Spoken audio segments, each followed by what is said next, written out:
Hello friend, स्वागत है आपका आपके अपने लीगल चैनल सोच पर प्रहार में।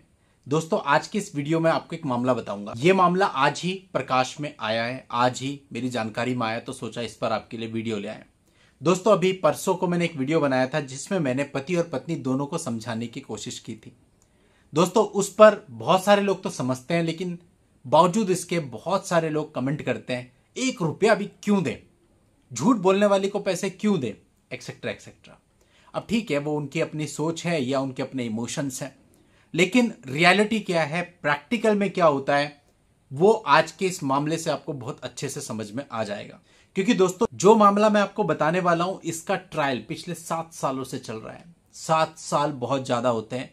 आदमी अपने करियर में अपना नुकसान कर लेता है, आदमी अपना टाइम खराब कर लेता है, आदमी डिप्रेशन से गुजरता है, आदमी के अपने काम में परफॉर्मेंस खराब हो जाती है और आदमी के बाल सफेद हो जाते हैं अगर ब्लैक है तो दोस्तों, बात सारी ये है, 7 साल मैटर करते हैं और अभी भी मामला चल रहा है।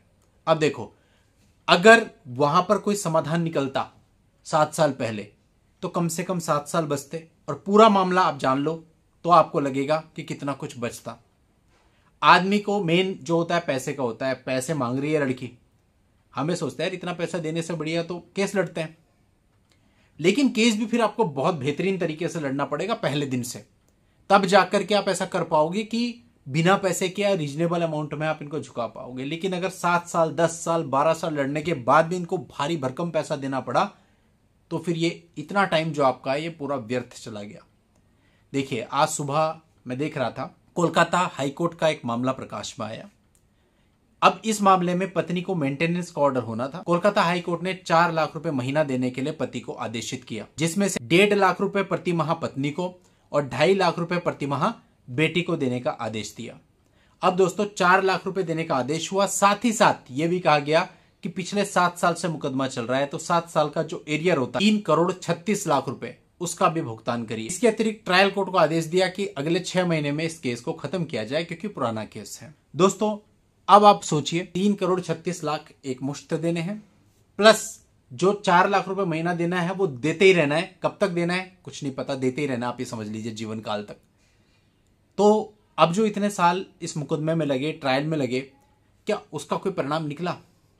दोस्तों, जो मैं बात कर रहा हूं, ये बात कर रहा हूं क्रिकेटर मोहम्मद शमी के मामले की, जिसमें कोलकाता हाईकोर्ट ने रिसेंटली ये जजमेंट दिया है। तो प्रैक्टिकल बात यह है कि अगर पहले दिन से चीजें हमारे कंट्रोल में नहीं है, तो आखिरकार सालों ट्रायल चलाने के बाद भी फिर वही भारी भरकम रकम देनी पड़ी, तो फिर सारी चीजें जीरो हो जाती हैं। या तो आप पहले दिन से सब कुछ कंट्रोल में रख के चल रहे हो, मेंटेनेंस अमाउंट को पूरा अपने कंट्रोल में रखा हुआ है, तब तो ठीक है, कुछ समय के बाद चीजें आपके फेवर में आ सकती हैं। लेकिन अगर पहले से केसेस सही नहीं है, केसेज में गड़बड़ हुई है, फिर भी ट्रायल चला रहे हो ये सोच करके कि मैं तो 1 पैसा भी नहीं दूंगा, फिर बाद में ऐसा आदेश हो जाता है, चीजें खराब हो जाएंगी।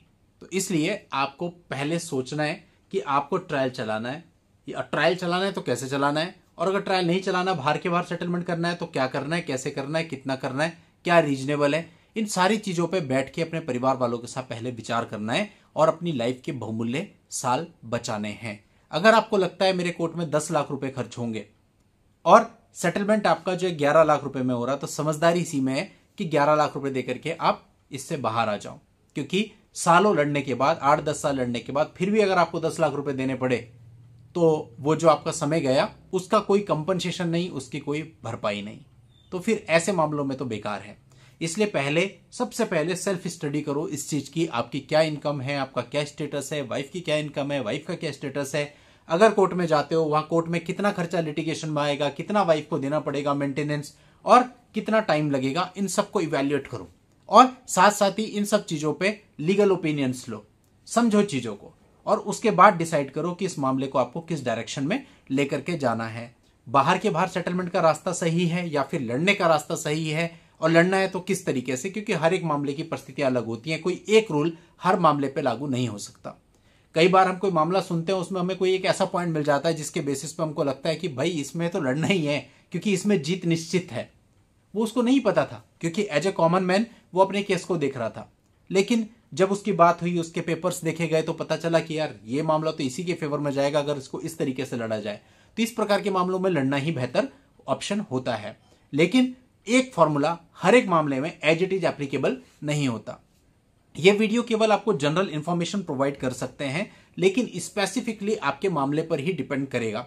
ये केवल आपके ज्ञान को बढ़ा सकते हैं, लेकिन आप जब अपने मामले में कोई स्टेप लेते हैं तो आपको एडवाइजेबल है कि आप पहले उस पर प्रॉपर लीगल ओपिनियन सीख करें और अपने सारे कागजों, दस्तावेजों और परिस्थितियों के आधार पर ही कोई निर्णय लें कि आपको क्या करना है। वीडियो से, आर्टिकल से, बुक से केवल आप लीगल नॉलेज ले सकते हो, एक समझ ले सकते हो, सामान्य समझ कि इन मामलों में क्या होता है, कैसे होता है। बस केवल एजुकेशनल पर्पज से ही ये वीडियो होते हैं, ये कोई लीगल एडवाइस नहीं है। तो अब इस पूरे मामले को जानने के बाद आप लोग समझ सकते हैं कि चीजें कैसी होती हैं। न्यूज़पेपर अमर उजाला में ये पूरा आर्टिकल आ जाया है, इसको मैं शेयर कर देता हूं, आप देख सकते हैं स्क्रीन पे।